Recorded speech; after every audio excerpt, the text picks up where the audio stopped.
What's it take to hold on to a dream for 10 years without giving up?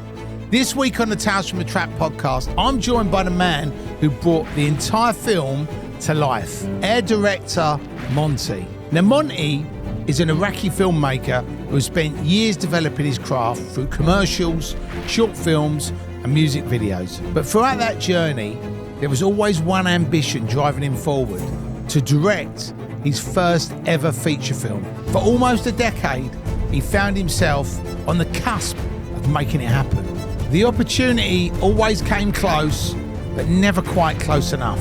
As they say though, good things come to those who wait. Because Tales from the Trap finally gave Monte his opportunity to step up and make his feature film directing debut. We talk about the journey that brought him here, the pressure of taking on his first full-length movie, bringing the world of Tales from the Trap to the big screen, and what it really takes to keep believing in your vision when successes don't always happen overnight. This is a story of patience, persistence, and finally getting your shot. Make sure you tune into this week's episode with Monte, only on the Tales from the Trap podcast. Welcome back to the Tales from the Trap podcast. Today we're joined by the director of Tales from the Trap. He's called Monte Bdawi. I've been practicing that. So please put your hands together for the director of this fabulous movie, Mr. Monte Bdawi is in the building. Thank you very much, sir. I did have a similar problem when I spoke to Larry, because he actually told me how to pronounce his surname. And we were actually laughing. He goes, just don't worry about it, just call me whatever you want. Yeah, whatever you want. Just call me Larry. It's Bdawi, but you know, Monty. It's fine. Right. So no, Monty, thanks for coming on. For anybody watching this is probably the first time a movie has inspired a podcast. And obviously, as you know, we've already got Terry Stone Connection podcast, which has been really successful. But we just thought we're going to be doing a film franchise. There's so many interesting characters in this world, from sort of influencers to rappers to musicians to criminals to influencers to actors. We just thought, why not? Well, Terry, if you think about it, they're all connected. Yeah. And that's one thing we've learned through this film. I've learned everyone's connected. You've got the whole community, whole culture, street culture, music, all these kind of guys, especially with social media these days. Yeah. So I think it's important. So big up to yourself for like putting it all together. And I think that's important. No, trust, man. Real talk. Because that's important. No, all jokes aside, like, you know, we I rate you for it, mate. No, I appreciate it. But for me, I've made, Rolling with the Nines was my first sort of venture into this world. That was 2004 we developed that. And then we did, obviously, Shank, then we did Another Hood, then we did Sket. Now we're doing Tales from the Trap. And, what was interesting pulling this movie together was, we were looking for director, we were looking for different people. And when we were talking to lots of directors, like potential directors, a lot of them were sort of, I don't really want to direct a hood film, because that's what they refer to them as, hood movies.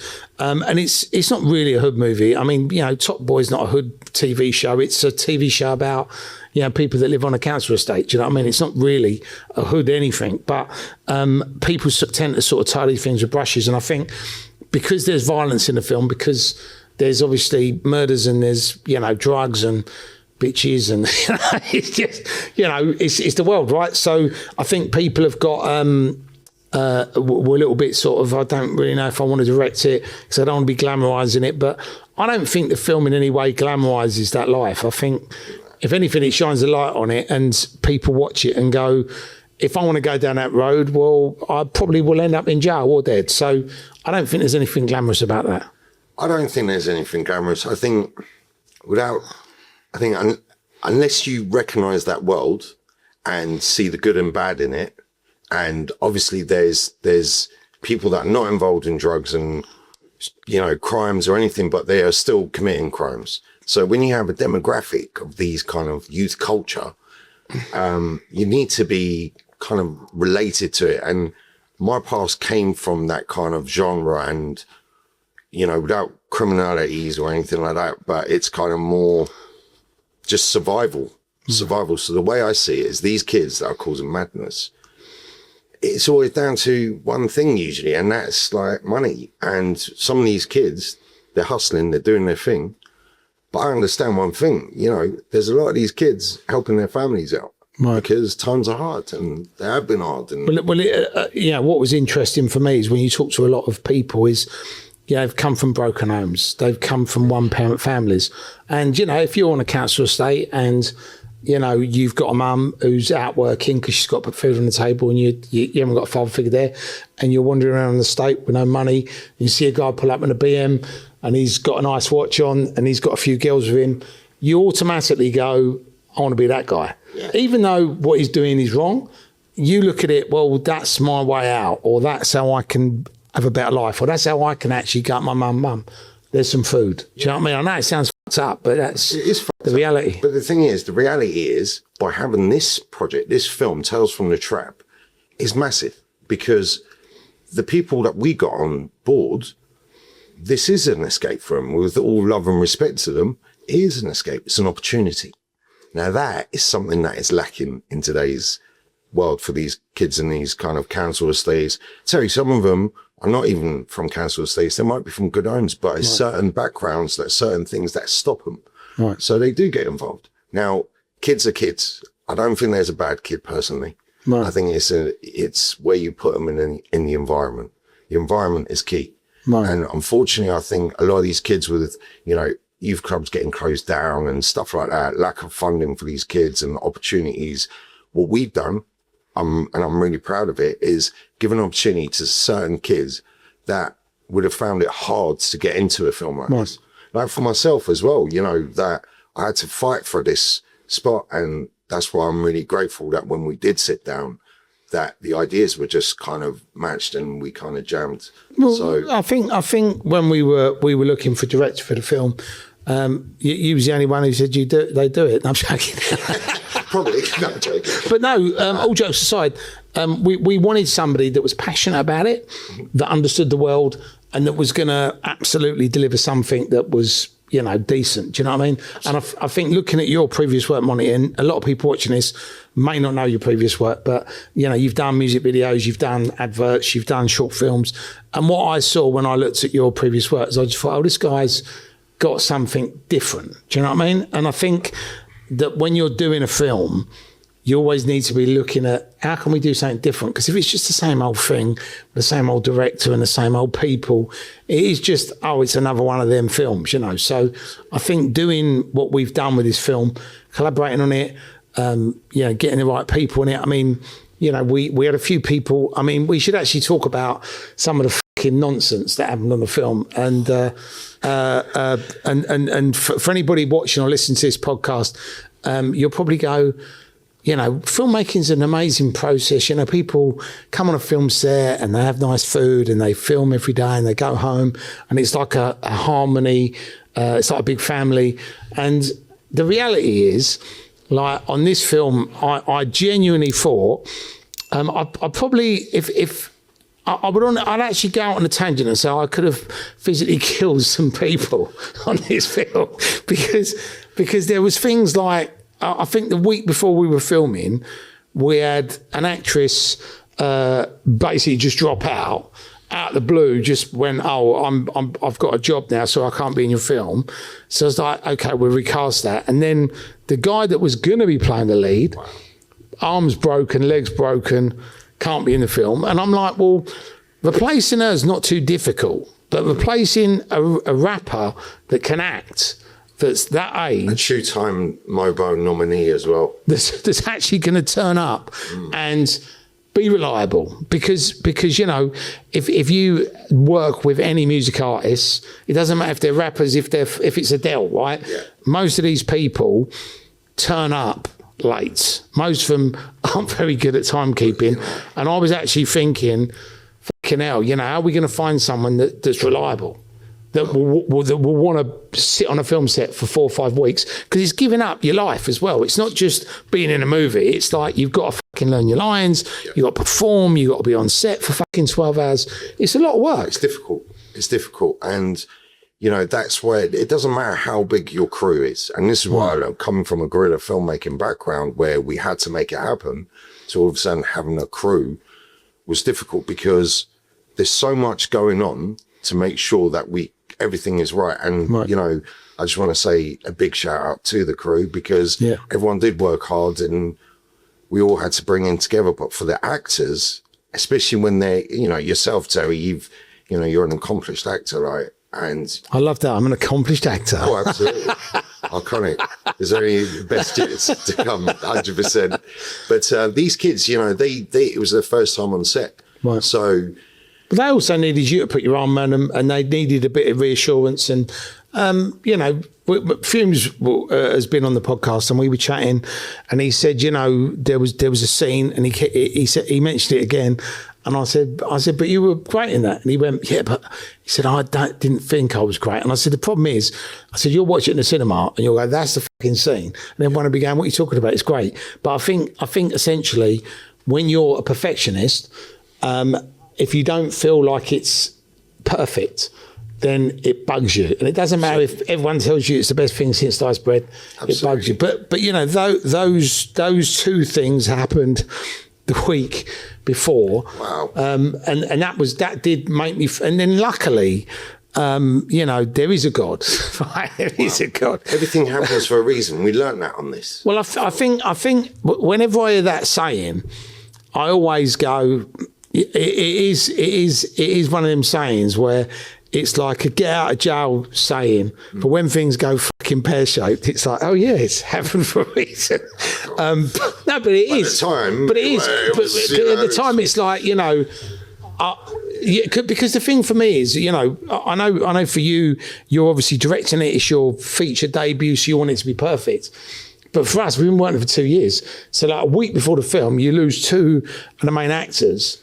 Like all of a sudden you're like going, are we going to be out of a place, these people, with somebody that's going to be able to deliver?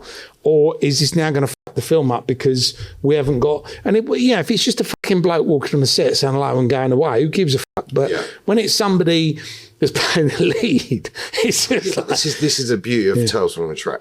We made sure we got the best of the best. 100%. You know, when it comes to rappers, for me, it was like, you know, obviously we had a lot of discussions about this because it was like, do we really want to get a really trained actor who can't rap? No, we don't. I think the problem is like there's loads and loads of examples of this. There's so many fucking terrible TV and films where you've got people that are pretending to be rappers and they're not rapping, or they're trying to rap but it sounds shit. Yeah. And you go, come on, guys, you know, you got to have, and people will probably argue with me about this, but a rapper is a performer is an actor, and you know there's loads of actors I know that can play the piano and fucking sing. Exactly. So I'm sure that if they wanted to act, well, I mean, Terry, this is the thing, and it's not like they're playing fucking Othello. Do you know what I mean? It's interesting. It's interesting. It's something that they know about. Exactly, but the thing is, we didn't just take them on the rapping element. We also, once we had our lists, I think it was about going through the music videos, and like Valentino, you know, Double H, it was like one of them. One little moment, I knew straight away, I was like, we got to get this guy. He's a villain. So even with Amzino, when we got last minute, it was like, had to still look, can he act? He's got a certain performance. He's got a certain charisma about him. And that's the beauty of this film, I think. Right. I think, you know, we did end up with the best people in the roles.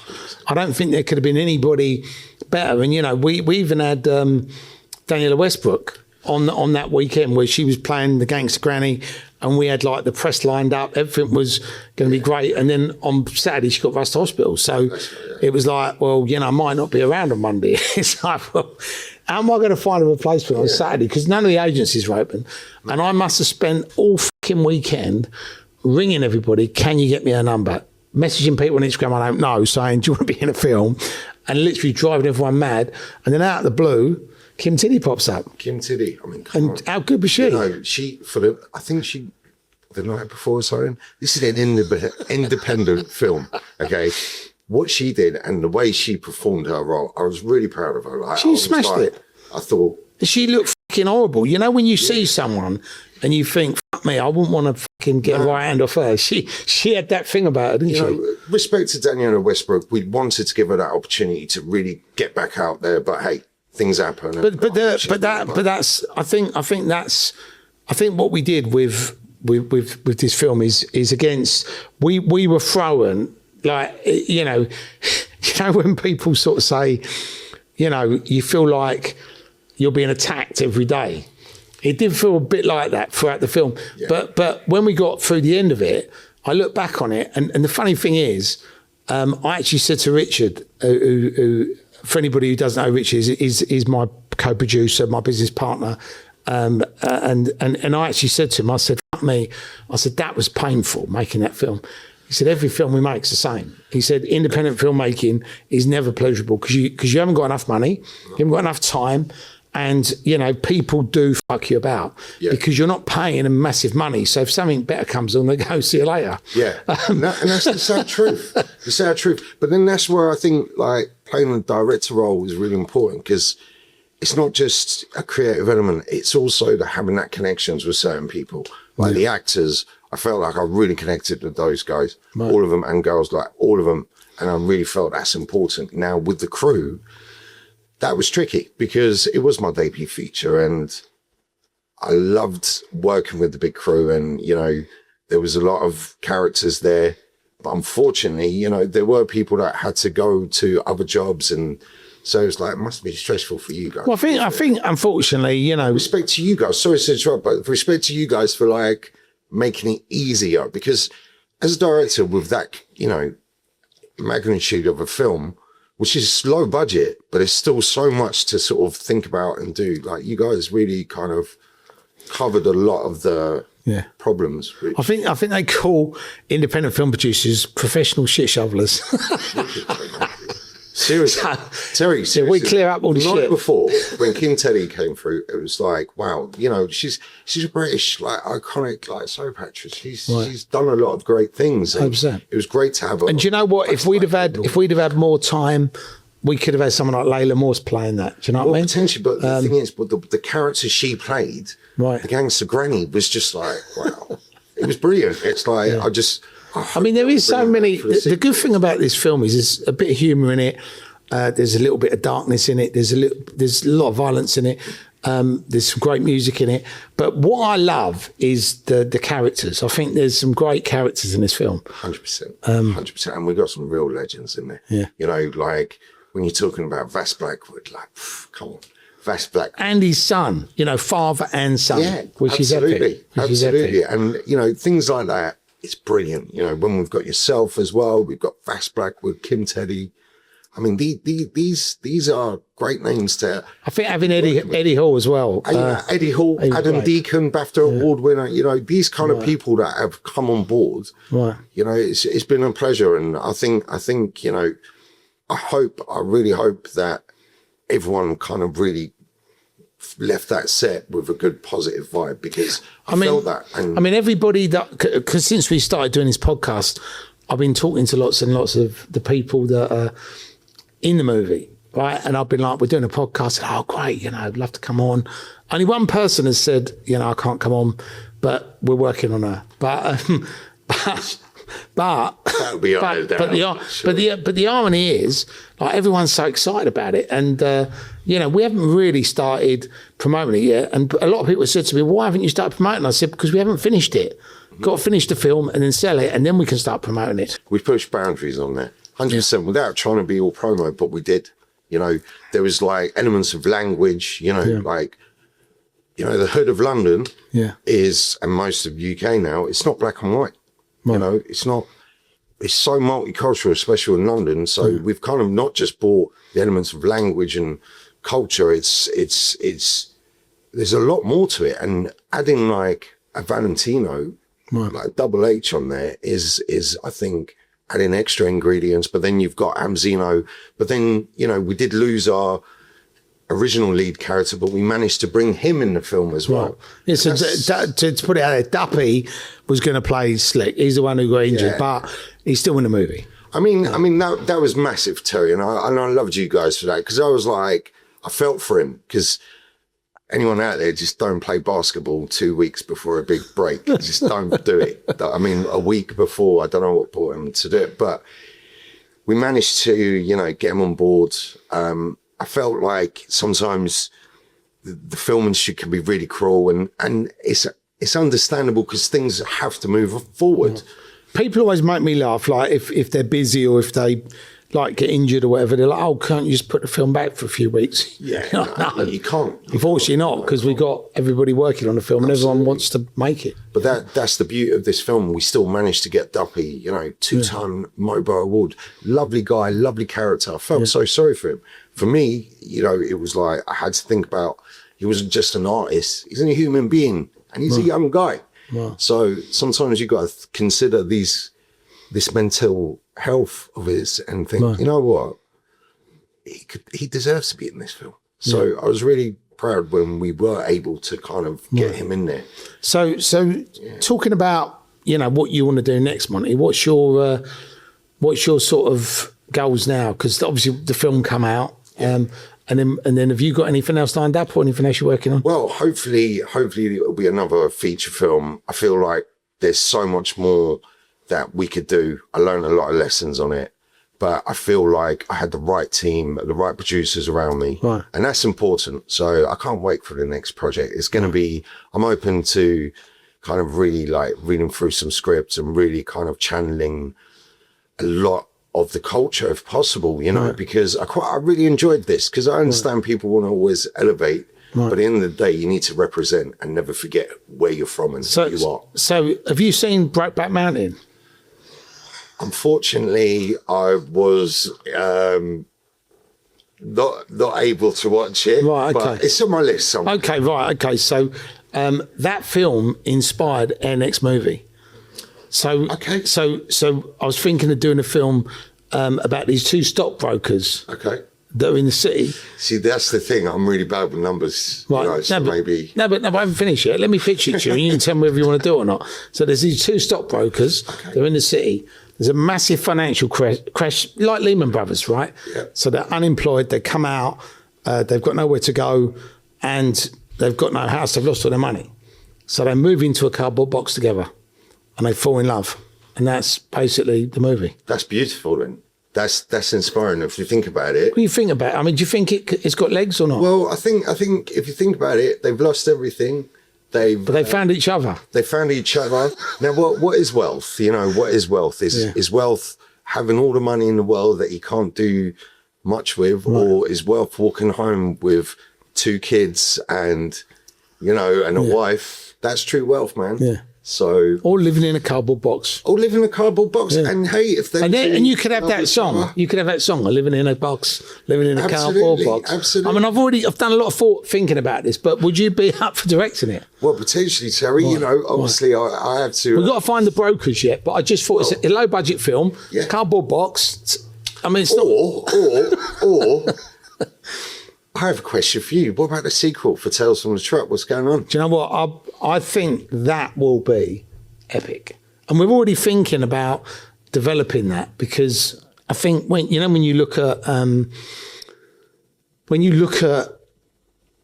the first one, obviously it ends, but there are still a lot of loose ends. 100%. So yeah, there's definitely, you know, does Valentino die? Does Slick die?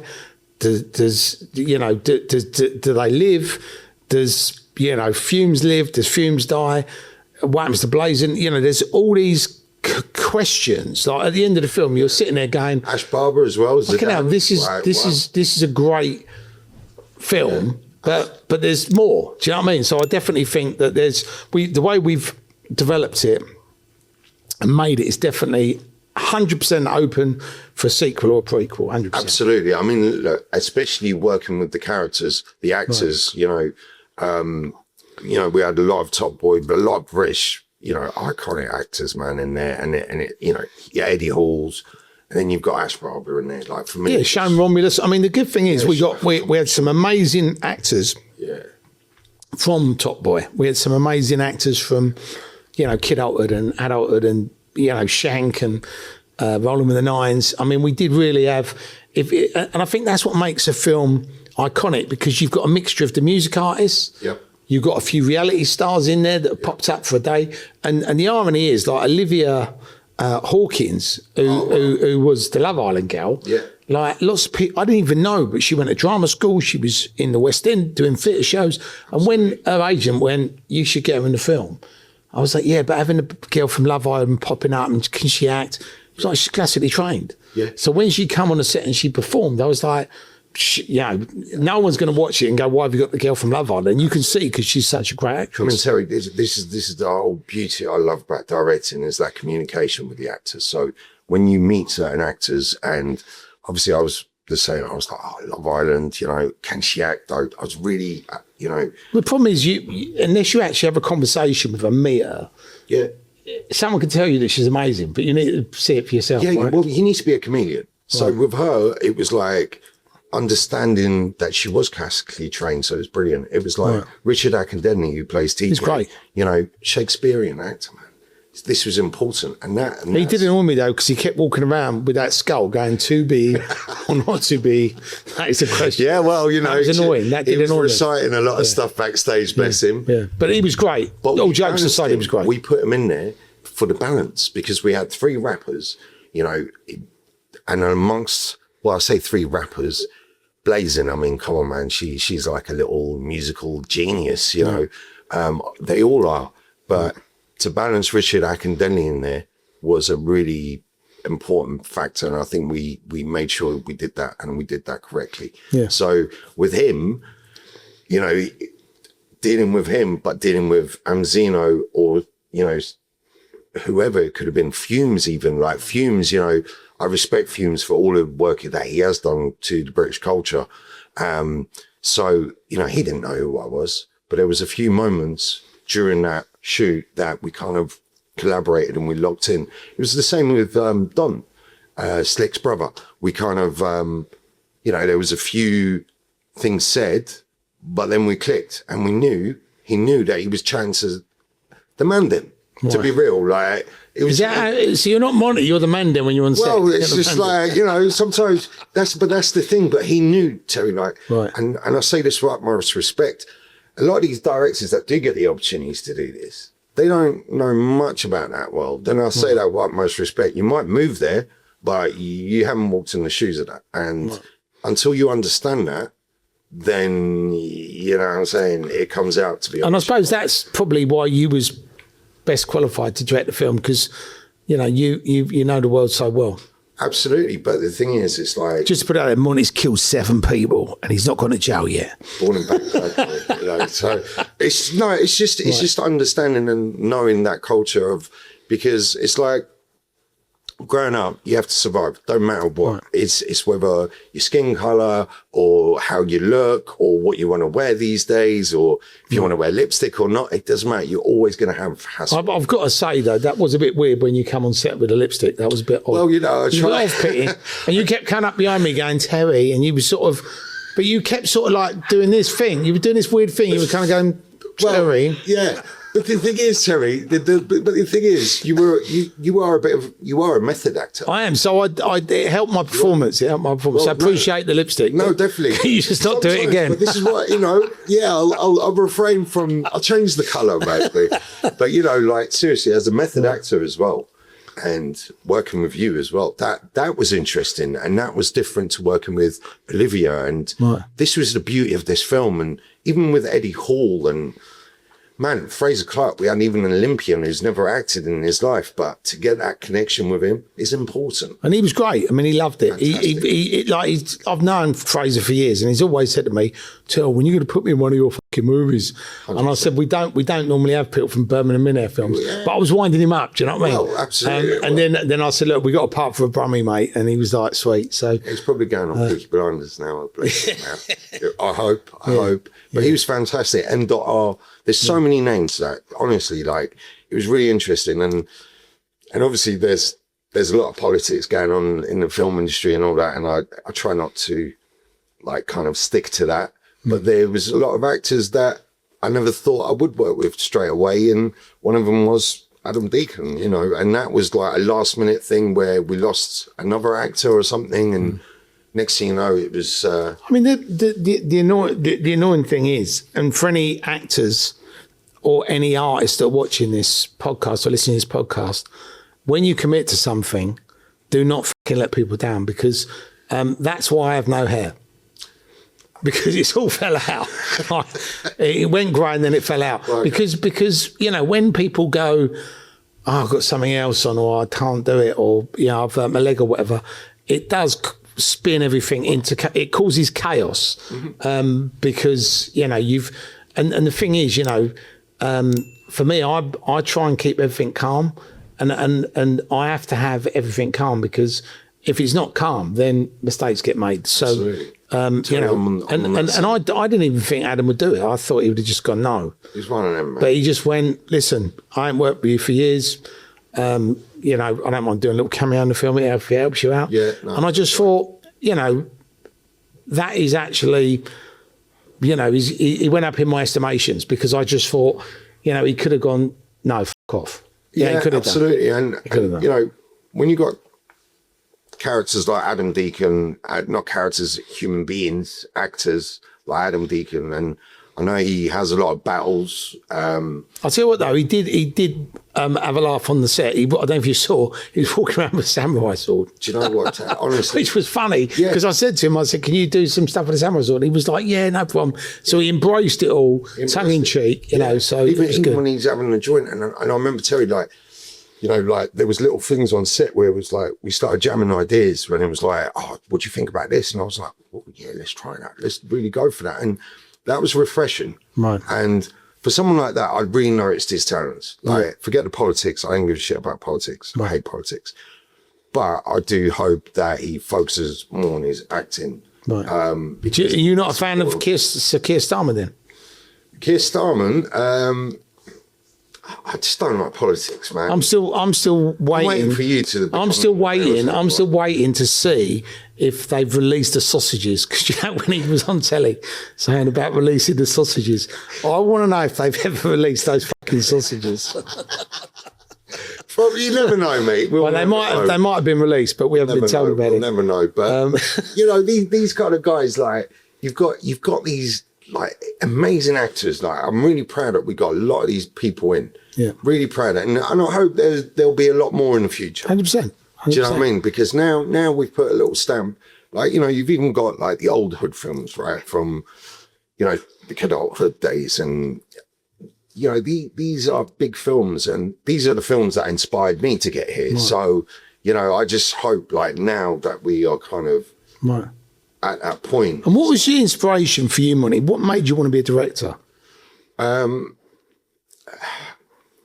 Terry, I travelled back to Iraq after 20 years to see my grandmother for the first time in 20 years. And when I went through there, it was during the invasion.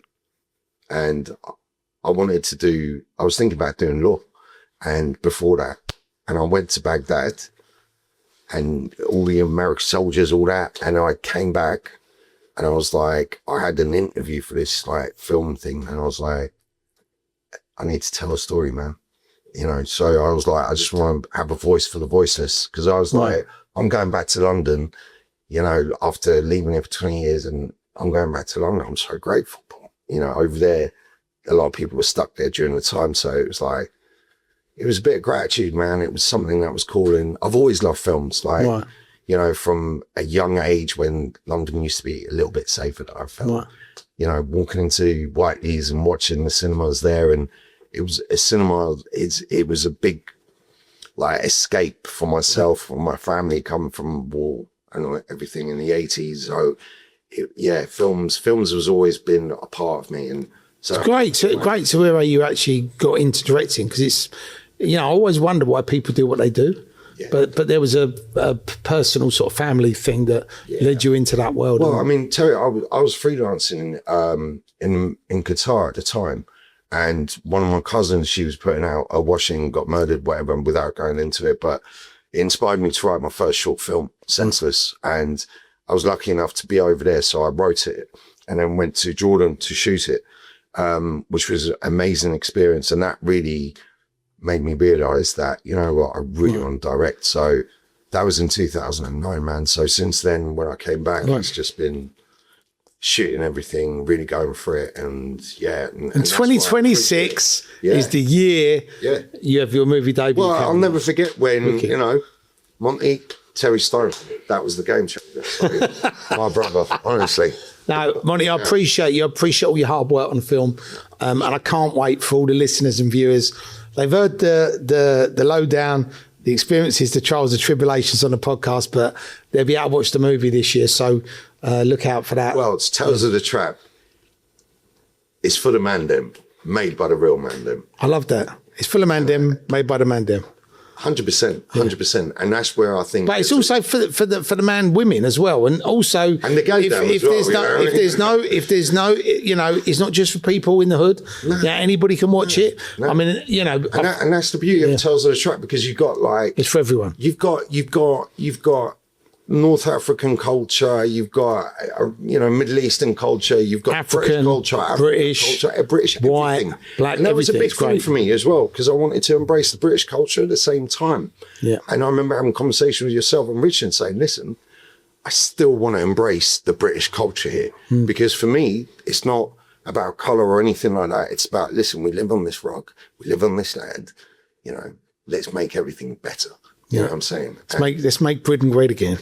Well, that's it. Let's make Britain, let's do it. Because it's important, man. It's important. And it's how we carry ourselves. And that's why the opportunity, when you guys were like so open about bringing characters like Double H, and I was really feeling like, fair play to these guys, because you weren't blocking anything. And I was like, respect, man. But then you were bringing your own people as well, like different rappers and here and there. So.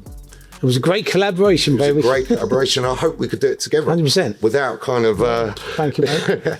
pre-contracts, obviously, but hopefully you will get the sequel going. 100%. 100%. That's the plan.